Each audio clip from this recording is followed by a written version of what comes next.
Hello everyone, and welcome to the second episode of Basdoescrochet. Today I'm going to teach you 3 things: which loop to go into, how to single crochet, and how to turn a single crochet row.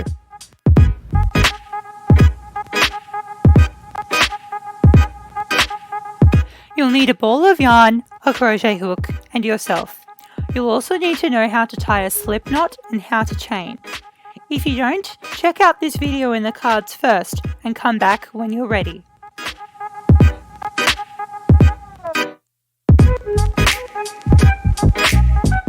First, let's tie a slip knot and make 11 chain stitches.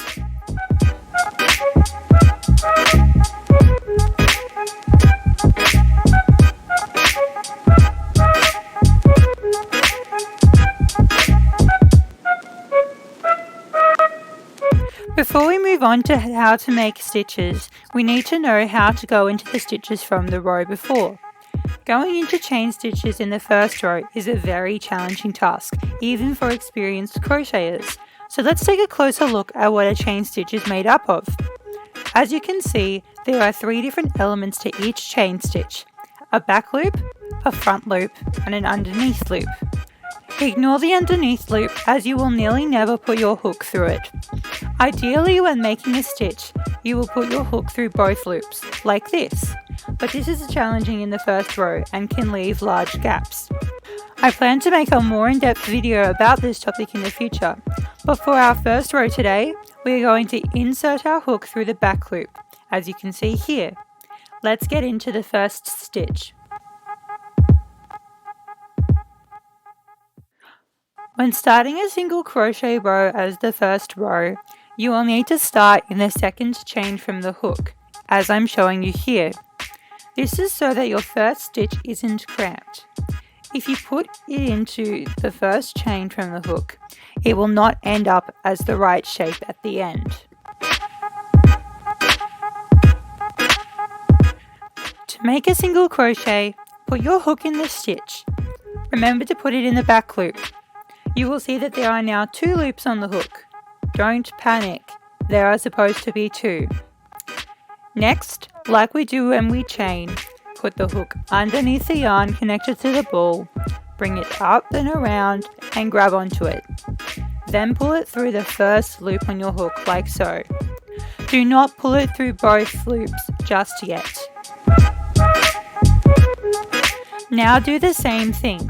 Put the hook underneath the yarn connected to the ball, bring it up and around, and grab onto it.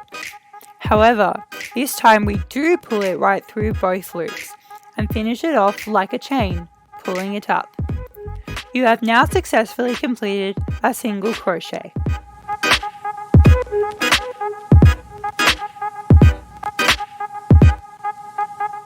Now do the same thing all the way down the row. Insert the hook in the back loop, bring your hook under, up and around, pull it through the first loop, bring your hook under, up and around, pull it through both loops. Insert the hook in the back loop, bring your hook under, up and around, pull it through the first loop, bring your hook under, up and around, pull it through both loops.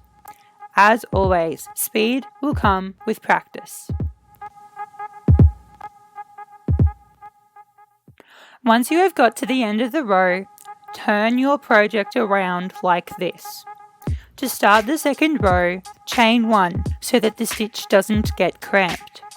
Now that we have got past the first row, we can start putting the hook through both loops of each stitch, like so.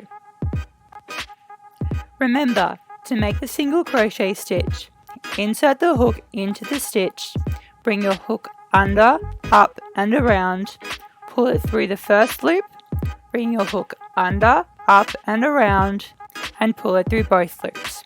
Do this until you get to the end of the row.